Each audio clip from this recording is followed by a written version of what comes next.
시편 62편 1절에서 8절 말씀. 제가 가진 성경으로 구약 성경 845페이지에 있습니다.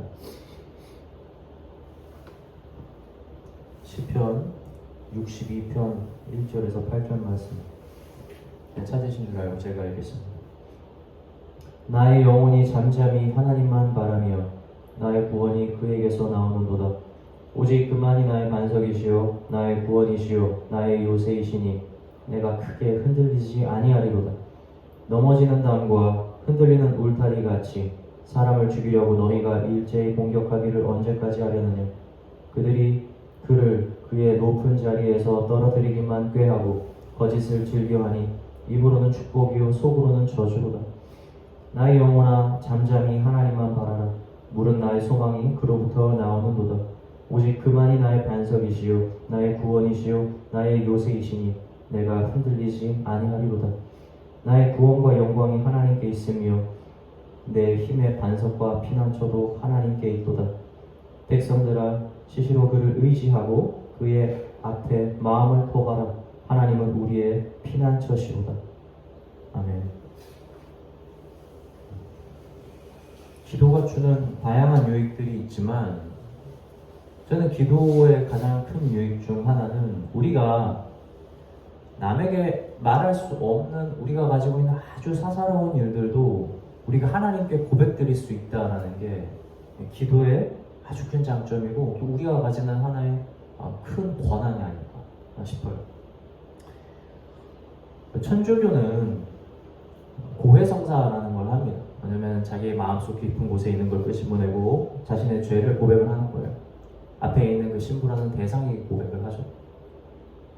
물론 기독교에서는 우리 개신교에서는 이것은 옳지 않게 생각합니다. 왜냐하면 우리는 하나님께 직접 기도할 수 있는 권한을 얻었잖아요. 예수 그리스도를 통해서 우리가 이제 믿음으로 말미암아 하나님 앞으로 나아갈 권세가 있는 거예요. 그래서 우리는 기도를 할 수 있는 겁니다. 여러분 중요한 건 개신교에 고해성사가 없다고 믿어서는 안 되는 거죠. 다만 그 기도의 대상이라는 거죠. 천주교는 그러한 것들이 그냥 프로그램처럼 자리 잡혀 있으니까 사람들이 가서 하는 것이 그렇게 어색하지 않아요. 근데 여러분 우리가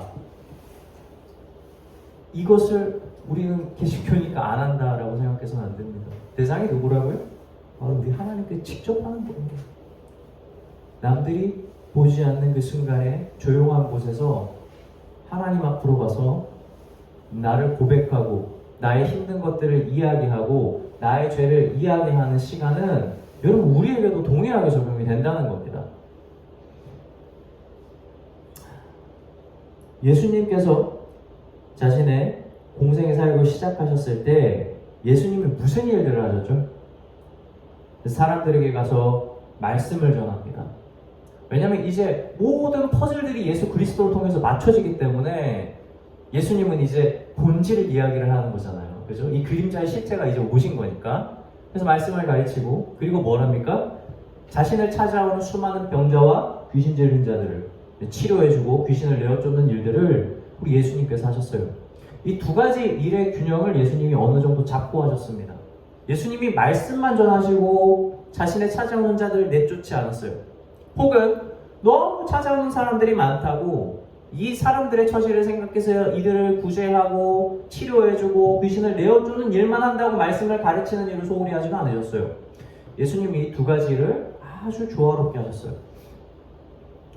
종종 예수님께서 귀신 들린 자에게 귀신을 내어쫓거나 병든 자의 병을 치유했을 때 이런 말씀을 종종 하셨어요. 뭐라고 하셨냐면 야, 너는 다른 마을에 가서 절대 이 사실을 이야기하지 마라. 우리 요 말씀 많이 봤죠. 네가 나은 걸 가서 누구에게도 말하지 마라. 참 이상한 거예요. 원래대로면 그 말을 해야 예수님을 많이 찾아올 거잖아요. 그죠?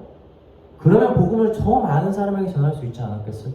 근데 예수님은 오히려 그것을 경계했어요. 많은 사람이 찾아오는 걸. 왜 그랬냐? 첫째는 바로 이겁니다. 아까도 말씀드렸지만 예수님이 두 가지를 같이 했다 그랬죠. 사역을. 말씀을 전하는 일과 그리고 구제하는 사역. 그죠?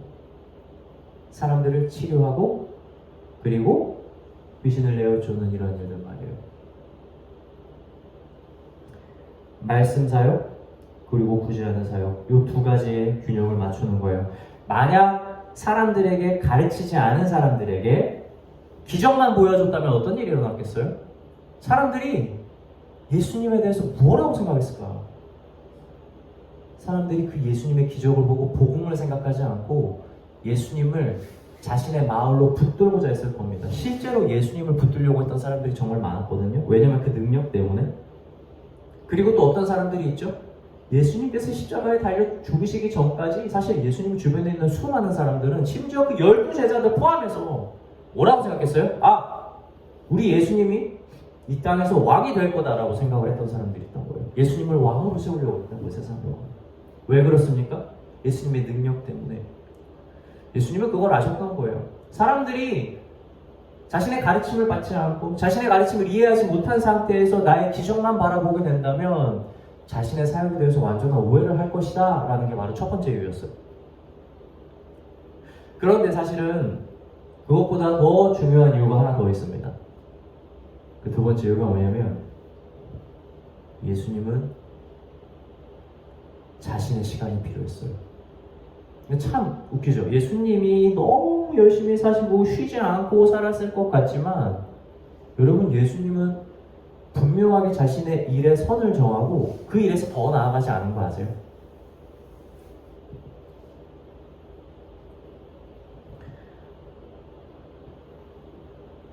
예수님이 어디에서 시간을 쏟으셨냐면 바로 아무도 없을 때 조용한 시간에 자신만의 장소에 가서 하나님께 기도하는 그 시간을 가졌어요.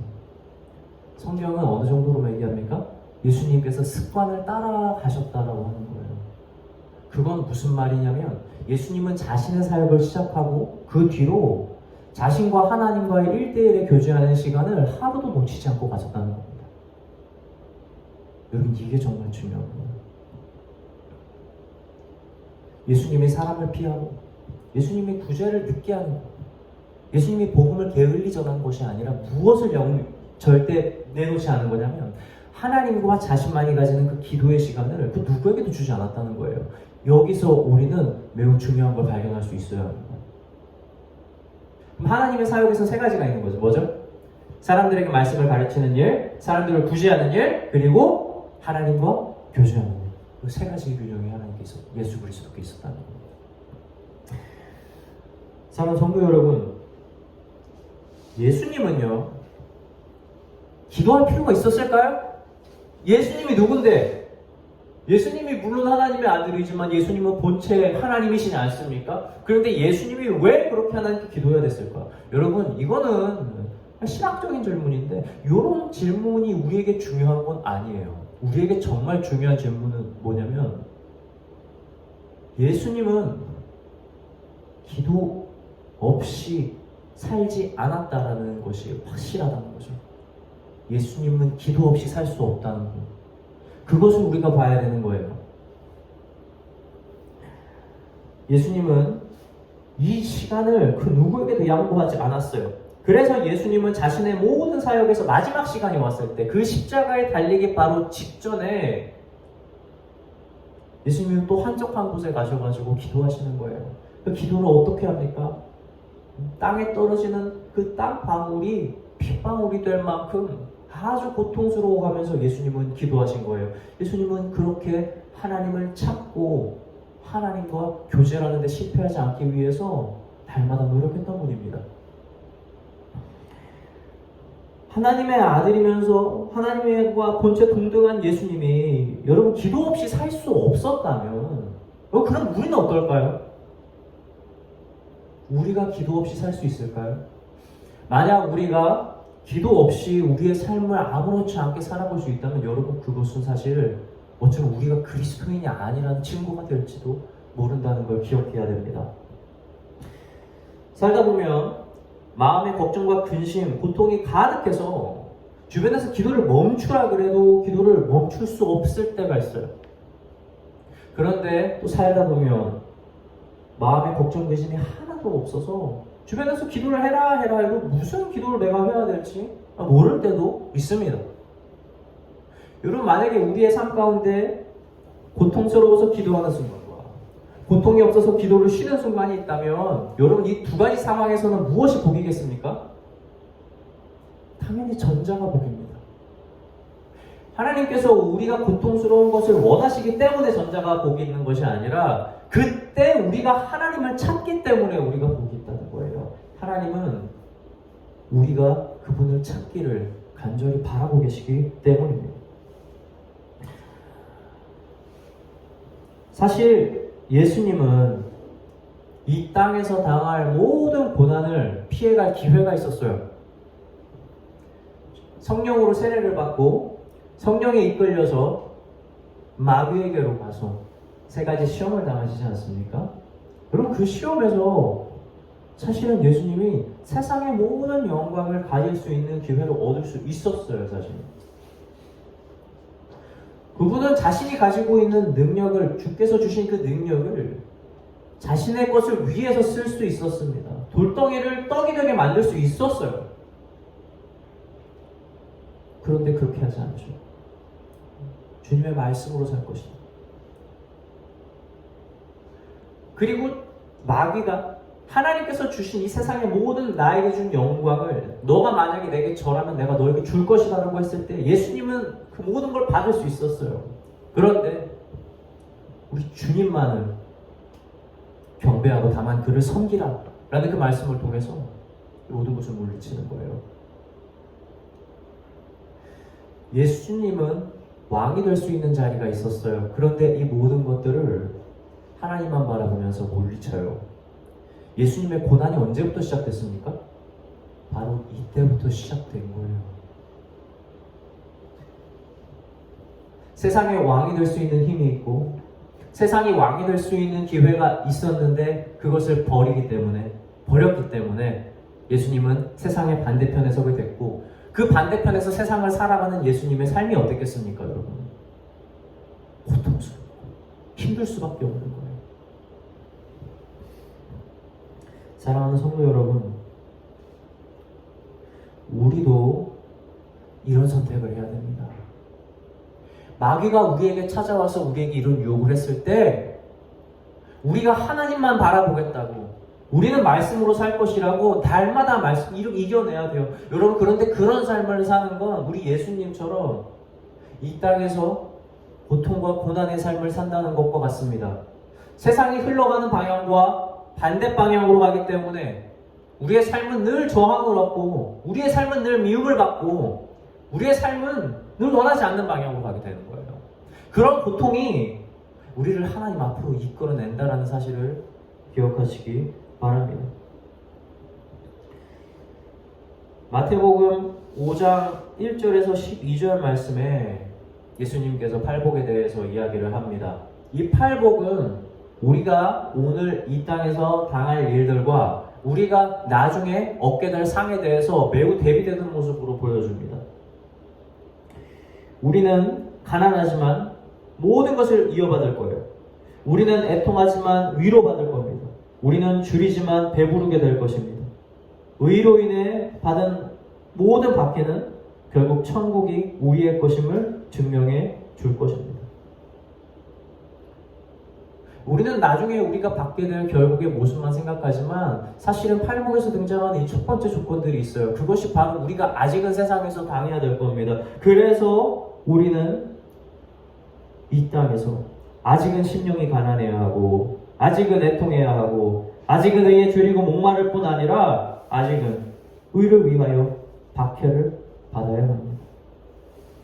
이처럼 간절하고 그 고통스러움을 마음을 붙들고 우리는 날마다 하나님 앞에 나아가야 돼요. 만약에 이러한 일에 대한 고통이 우리 마음에 없다면 그 고통이 없음을 책망하면서 하나님 앞에 나아가야 돼요. 우리는 어쨌든 주님 앞으로 가서 기도해야 된다는 사실을 기억해야 한다는 것이죠. 이 땅을 향한 하나님의 소망을 우리의 마음에서 밀어낼 때 우리는 하늘 일이 아니라 땅의 일을 생각하고 염려하는 세상 사람의 모습으로 돌아가게 됩니다. 누가복음 12장에서 예수님께서 엄청 많은 사람들을 모아놓고 설교를 해요. 여기서 수만 명이 모였다고 누가복음에 등장을 하는데 그 설교의 주제가 무엇이었냐면 얘들아, 너희가 나의 말씀을 받고 너희가 이 말씀을 저기 위정자들과 권세 있는 자들 앞에서 전할 때 너무 떨지 말라. 그들이 너희를 해한다 할지라도 얘들아, 너희의 영혼까지 해하지 못한다. 너희는 너희가 죽었을 때 너희의 영혼을 해할 수 있는 그분을 두려워하라. 엄청난 도전을 주는 설교를 하고 있어요, 예수님이. 엄청난 도전을 주는 거예요. 너희가 그곳에 있어도 주님은 너희가 무슨 말을 할지 다 너희에게 알려주실 거니까 너무 걱정하지 마라. 그리고 하나님은 너희에게 상 주시기를 원한다. 이런 설교를 하는 그 자리였습니다. 제자를 삼고 제자를 파송하는 그런 자리죠. 근데 여러분, 이 설교 가운데 어떤 남자가, 어떤 사람이 갑자기 예수님의 설교를 중지시키고 이런 질문을 합니다. 요청이죠. 뭐라고 요청해요? 예수님, 우리 형이 받는 유산을 저에게 좀 나눠주게 하십시오라는 요청을 해요. 정말 황당한 요청이지 않아요? 그 당시에 물론 형이 원래 장자가 많은 유산을 받으니까 그 유산에 대해 형이 너무 욕심을 부렸는지 모르겠어요. 어쨌든 많은 유산을 가져갔겠죠. 근데 그 동생은 그 유산을 형이 다 가져가는 게 너무 싫은 거예요. 그래서 예수님한테 부탁하는 거예요. 예수님, 그 유산 저한테 좀 가져오게 해주세요. 여러분, 이게 왜 이렇게 황당한 주장이냐면, 지금 그 자리가 무슨 소리를 하는 자리라 그랬어요? 이미 복음은 다 전했고, 이 사람들이 어떻게 파송되어서 말씀으로 어떻게 승리하고 본인들의 죽음 가운데에서도 믿음을 포기하지 않는 그러한 설교를 하는 파송의 자리였는데, 그 자리에서도 지금 이 사람은 뭐 때문에? 자기 형이 이어받는 그 유산의 돈 때문에 예수님의 설교 하나도 듣고 있지 않았던 거예요. 그 자신이 사랑하는 돈 때문에, 자신이 사랑하는 세상 때문에 복음을 전하는 이유는 무슨? 복음의 본질에 조금도 다가가지 못하는 이 사람 말이에요. 그래서 그 사람에게 예수님이 이렇게 말해요. 너희 소유를 팔아 구제하여 낡아 지지 않는 배당을 만들라. 곧 하늘의 돈과 다함이 없는 보물이니 거기는 도둑도 가까이 하는 일이 없고 좀도 먹는 일이 없느니라. 너희 보물 있는 곳에는 너희 마음도 있느니라. 우리 가지고 있는 걸 팔고 가난한 사람들을 구제한다고 여러분 천국을 가는 건 아닙니다. 그럼에도 불구하고 예수님이 왜 이렇게 이야기했겠어요?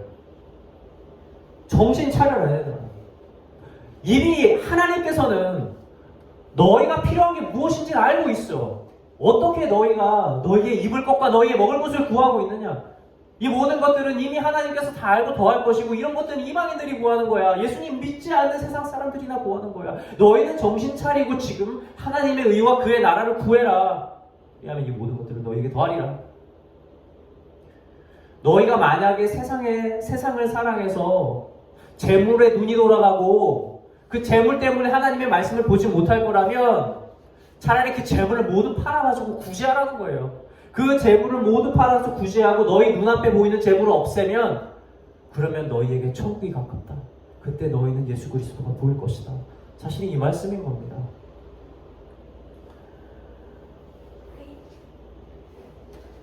사랑하는 성도 여러분, 우리가 세상에서 눈을 떼지 못하면 우리는 하나님께 가까이 갈 수가 없습니다. 우리의 보물이 이 땅에 있으면, 여러분, 우리는 바빠서 기도 안 나온다고 이렇게 얘기해요. 바빠서. 우리의 보물이 땅에 있으면 말이에요. 근데 우리의 보물이 저 하늘에 있으면 우린 이렇게 얘기합니다. 너무 바빠서 기도한다. 여기 큰 차이가 생긴다는 거예요. 혹시 우리가 기도할 수 없고 기도가 나오지 않는 것이 혹시 세상을 사랑해서가 아닌가, 우리의 보물이 이 땅에 있어서가 아닌가를 돌아보는 저와 성도들이 되시길 주님의 이름으로 축원합니다. 오늘 본문에 등장하는 시편 기자는 자신의 소망과 구원이 하나님에게서 온다고 고백합니다. 그래서 하나님의 백성들에게 우리의 피난처가 되시는 하나님을 의지하고 그 앞에 마음을 토하라고 말해요. 하나님은 세상과 반대되는 삶을 사는 우리가 얼마나 힘든지, 그리고 우리에게 무엇이 필요한지 그 누구보다 잘 아시고 또 우리를 위로하기 원하십니다. 하나님께 우리의 마음을 고백하고 위로받는 것은 그리스도인들이 이 세상에서 누릴 수 있는 가장 큰 특권이라는 사실을 기억하시기 바랍니다. 예수님께서 자신의 사역을 정신없게 이어가실 때도 세상에 절대 양보하지 않았던 하나님과의 시간을 기억하십시오. 세상 그 누구에게도 양보하지 않는 나와 하나님의 시간을 만들어 하늘에 소망을 두고 모든 시험에서 승리하는 저와 여러분이 되게 주님의 이름으로 축원합니다.